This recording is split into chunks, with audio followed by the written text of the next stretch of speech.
Salut tout le monde, on se retrouve pour une nouvelle vidéo où je vais vous citer 5 choses que les chevaux et l'équitation m'ont enseignées. Je ne prétends pas détenir la vérité absolue, je ne dis pas que je suis parfaite ou quoi que ce soit, mais je voulais vous parler de ce que j'ai appris au contact des équidés, sans prétention aucune, il s'agit seulement de mon expérience et de mon vécu. Donc sans plus attendre, c'est parti.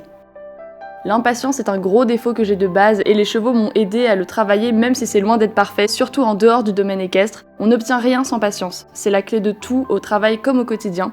Une vraie relation et une belle complicité ne se construisent qu'au fil des mois, puis des années. Progresser pas à pas et prendre son temps, c'est avancer et gagner du temps finalement. C'est lorsqu'on se précipite ou qu'on bâcle qu'on recule avec les chevaux, parce que ça peut être très compliqué de rattraper des erreurs. Il faut apprendre à savourer les petites victoires. Les chevaux n'ont pas demandé à être montés, travaillés, ils n'ont pas demandé à faire tout ce qu'ils font, donc la moindre des choses, c'est de rester poli et de proposer, demander, en essayant de ne jamais céder à la colère. Les chevaux sont des animaux, dire qu'ils font exprès pour nous faire chier, clamer que c'est de leur faute quand on ne réussit pas, c'est céder à la facilité. Encore une fois, je suis humaine, mais j'essaye toujours de garder en tête que si quelque chose ne fonctionne pas, c'est de ma faute. Parce que c'est à moi de bien montrer, de correctement expliquer, de mettre mon partenaire en condition pour qu'il soit physiquement et mentalement capable de réussir ce que je lui demande.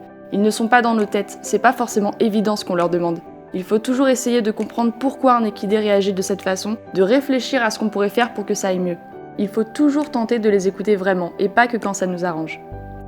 Le respect est un mot utilisé à tort et à travers, à toutes les sauces. Le vrai respect, c'est celui de leurs besoins primaires, de leurs capacités physiques, de leur état mental, mais aussi de leurs sentiments. Parfois, il faut savoir renoncer à ses rêves et plaisirs quand on les aime vraiment. C'est la base de l'équitation.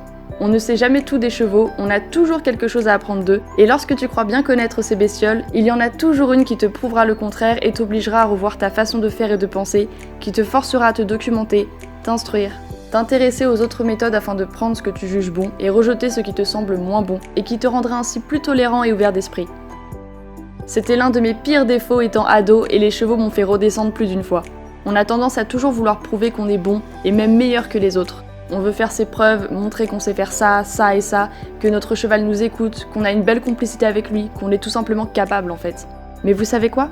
La finalité, c'est que tout ça n'a aucune importance. Chaque relation est unique, chaque cheval et chaque cavalier le sont aussi. On a tous nos objectifs et buts, et qu'importe de ne pas tous les atteindre, le plus important est de profiter et de savourer ce que vous avez.